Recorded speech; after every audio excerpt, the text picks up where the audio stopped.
Good morning, everyone. Welcome to Brainy Lads, and in this lecture, we are going to talk about the MCQs of the first poem of class 12th, that is My Mother at 66.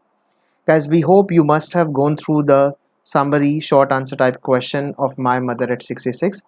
Now it is the high time to discuss multiple choice questions of the poem. So, this is the first poem of class 12th from Flamingo, written by Kamla Das.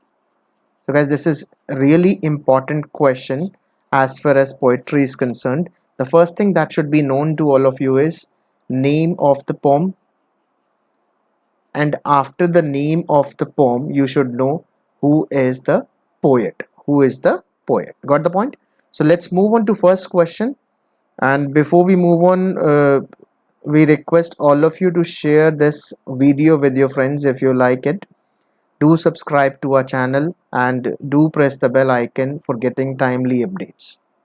So the first question of poem My Mother at 66 is name the poem.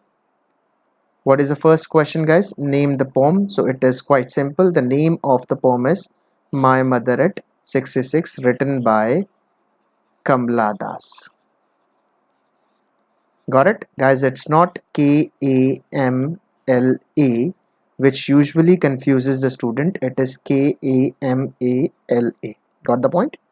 Let's move on to the second question. Second question is, where was the poetess going? Poetess kahan ja rahi thi? She was going to Kochi. Got the point? Question number third is, who is the poet of My Mother at 66? You need to tell the name of the poet, that is Kamla Das. Question number fourth is, which poetic device has been used in like that of a corpse?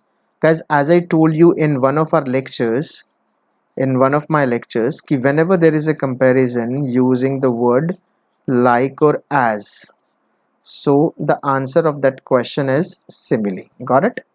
If you want to go through poetic devices, literary devices, guys, we have uploaded a wonderful lecture wherein we have covered 30 literary, poetic and figure of speech which can help you out in your upcoming examination to be held either in the month of November or December. एक बार आपने उस video को देख लिया, believe me, उसके बाद आपको literary devices specially for class 12 go through करने की ज़रूरत नहीं पड़ेगी. You can go to our videos, वहाँ पर आपको मिलेगा एमसीक्यूज और लिटरेरी डिवाइसेस करके आपको मिलेगा. आप जाइए और उसको देखिए. Let's move on to the next one. Fourth question. Fourth हो गया हमारा. द आंसर है सिमिली. आगे बढ़ते हैं और देखते हैं कि what is there in question number fifth, sixth and seventh. Question number fifth is, what does the word beside mean? Got it? Beside का मीनिंग होता है guys near. What does the word ashen mean? Ashen का meaning guys colourless, bloodless, levied, तीनों होता है. So the right answer is all of these. Answers are also given. Answers are also given. These notes are available at our website as well, that is www.brainylads.in. guys, except English, आपको economics, chemistry, physics, you find n number of notes. वहाँ जाइए. There is no need to log in. आपको log in करने की जरूरत नहीं है. Just go there, just go through the content, and believe me, you will definitely like the content on this website. The entire India is reading from this. Question number seventh is, which poetic device has been used in She Was As Old As She Looked? So once again there is a comparison, और as word का use हो गया है. So the right answer is simile. Got the point? Let's move further. आगे बढ़ते हैं और देखते हैं question number 8 और 9th में क्या है. What is corpse in this stanza? Guys, corpse बताना आपको इस stanza में क्या है. corpse को क्या बोलते हैं? Dead body of an animal? No.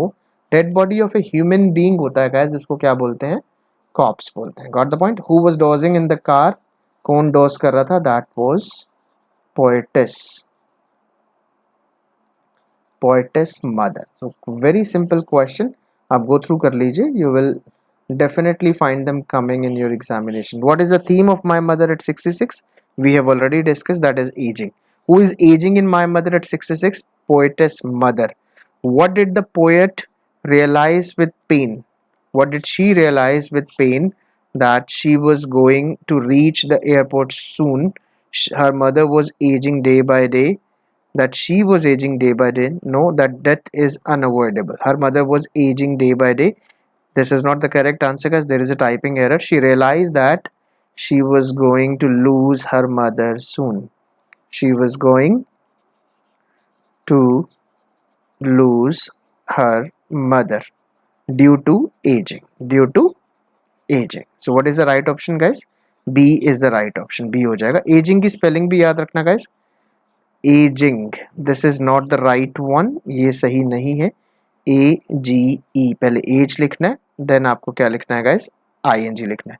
Usually जब हम ING ऐड करते हैं, जब हम इसको कॉन्टिन्यूटी में दिखाते हैं तो E हटा देते हैं, लेकिन इस वर्ड में से आपको E को हटाने की जरूरत नहीं है. Got the point.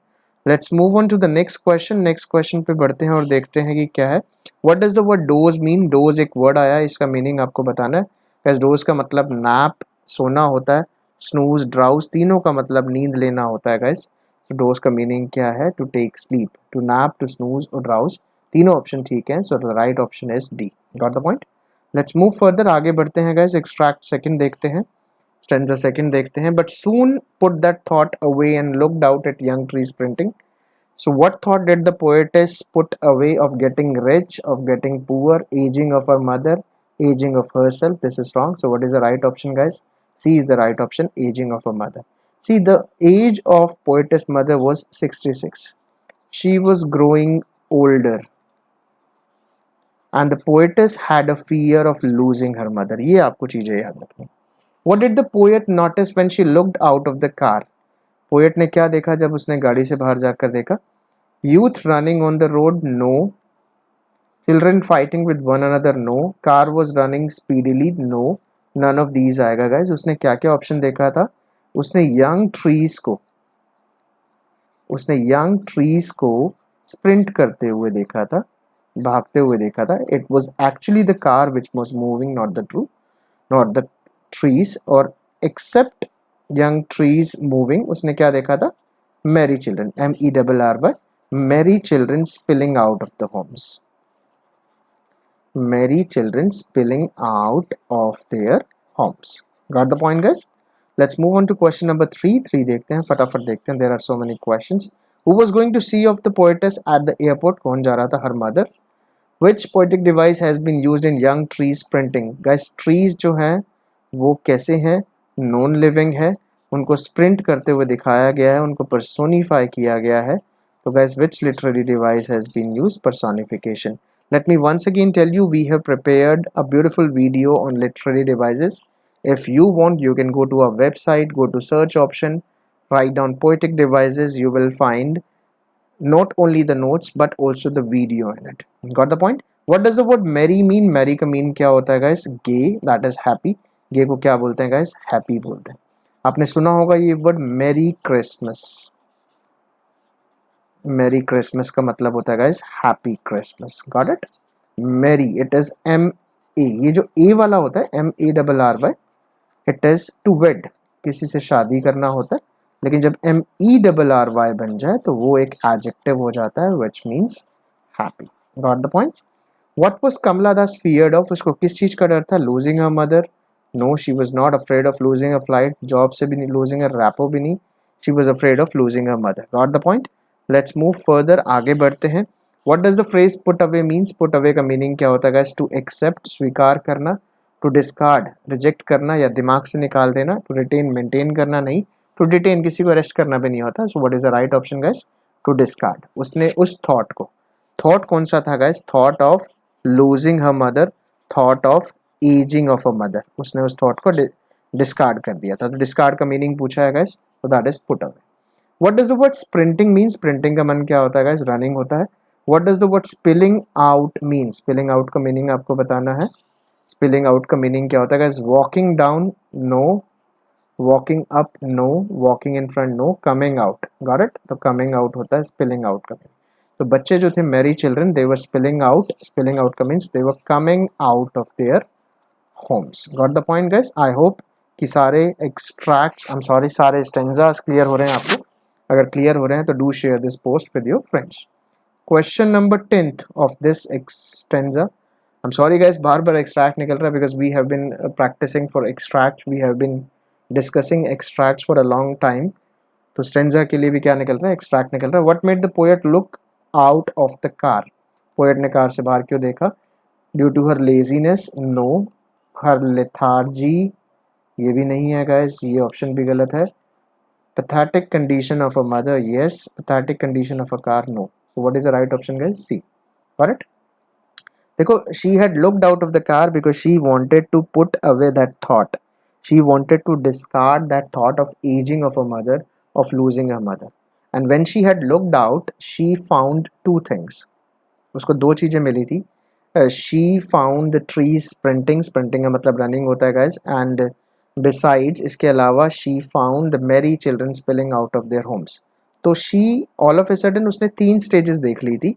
एक तो था उसका youth, wherein she was youth, youth. एक उसने देख लिया था childhood. Wait for a second. तो तीन फेजेस देखे थे उसने, यूथ, चाइल्डहुड एंड एजिंग, और you can call it old as.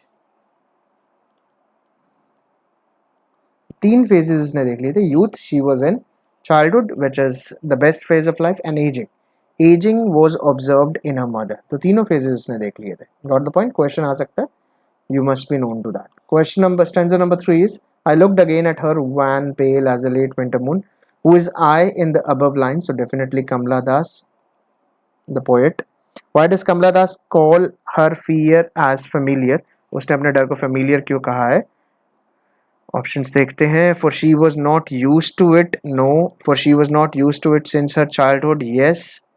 No no no, not है इसके अंदर. For she was use to it since her childhood, because बचपन से ही उसको डर था अपनी मम्मी को खोने का. So that has been, that's why it has been called familiar. Next one is, why did Kamala Das put on a smile on a face? To hide her anger, to hide her despondence, no. To hide her emotions is the right option. Got the point. आगे बढ़ते हैं guys. Which poetic device has been used in all I did was smile, smile and smile? Smile 3 bar repeat हो रहा है guys. So the right answer is repetition. Alliteration नहीं है. Consonant एक letter repeat नहीं हो रहा. Personify भी नहीं किया गया. तो कोई भी word multiple meaning या दो meaning convey नहीं कर रहा है, तो it cannot be pan. So what does the word wan means? Wan का आपको meaning बताना है guys. Wan weak भी होता है, pale भी होता है, sick भी होता है. तो तीनों meaning ठीक है. It means what is the right option? D is the right option. Once again, literary devices, poetic devices बहुत पूछे जाते हैं गाइस, तो सभी क्लियर होने चाहिए आपको. You can watch a video as well.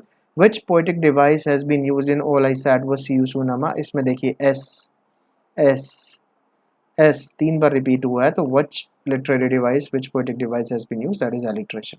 Which poetic device has been used in as a late winter's moon? Once again comparison किया गया है दो वर्ड्स के साथ. जब भी आपको लाइक और एज दिखे तो आपका आंसर क्या होना चाहिए guys? Simile. What kind of smile had the poet put up on her face? उसने कैसी स्माइल को पुट अप किया था अपने चेहरे के ऊपर गाइस? रियल स्माइल थी, फेक थी? तो the right answer is fake smile. She was extremely despondent, she was extremely sad intrinsically, but extrinsically और externally she was showing off as if she were happy. Got it? तो कैसी smile उसने put on की थी अपनी mummy को दिखाने के लिए? Fake smile is the right answer. Let's move further, आगे बढ़ते हैं guys. What does the word pale means? Pale का मीनिंग सबको पता है गाइस, येलोइश होता है. What were the parting words of the poet? Poet के पार्टिंग वर्ड्स क्या थे? सी यू सून अम्मा थे. आपने पोएम पढ़ी है, पोएम पढ़ी है. Which poetic device has been used in see you soon Amma? S S S है गाइस. तो सी यू सून अम्मा है. तो एक बार ऑप्शंस देख लेते हैं. सी यू सून अम्मा में एलिट्रेशन है, लेकिन एलिट्रेशन ऑप्शन नहीं है. और क्या गाइस? आयरनी हो सकता है. देखिए, आयरनी क्या होता है? Contradiction of words. Real picture जो होती है वो दिखती नहीं है. दिखती कैसे है? ऑपोजिट दिखती है उसके. Got it? तो रियल पिक्चर क्या थी? शी वाज सैड, वो बिल्कुल सैड थी. And how she was showing off, वो कैसे शो ऑफ कर रही थी कि वो हैप्पी है, और वो ऐसे वर्ड्स का यूज़ कर रही थी, सी you soon Amma, though she knew that she would not be able to see her mother again. जब वो वापस आएगी तो उसने आयरॉनिकल वर्ड्स बोले थे, सी you soon Amma. So what is the literary device, poetic device क्या होगी गाइस? आयरनी होगी. Got it? आगे बढ़ते हैं. नेक्स्ट, सो गाइस ये ही एक्सट्रैक्ट हैं if I am not wrong. बहुत छोटी सी पोम है आपकी, my mother at 66, written by Kamala Das. I hope सभी को ये वीडियो पसंद आया होगा guys. Once again let me tell you, अगर आपको इसको रीड करना है, you can visit our website, that is www.brainylabs.in। Got it guys, आप इस पे विजिट कर सकते हैं। ब्रेनी लैब्स पे आपको इकोनॉमिक्स, आपको इंग्लिश, आपको फिजिकल एजुकेशन, म्यूजिक, केमिस्ट्री, सारे सब्जेक्ट्स के आपको नोट्स मिल जाएंगे, सारे सब्जेक्ट्स के आपको एमसीक्यूज मिल जाएंगे which can help you out in your upcoming examination. Got the point guys? I hope you like this video. अगर आपको पसंद आई हो तो do share it with your friends as much as possible, and do not forget to subscribe to our channel and press the bell icon which can get you regular updates from our website. Thank you very much for joining us guys. Have a nice day.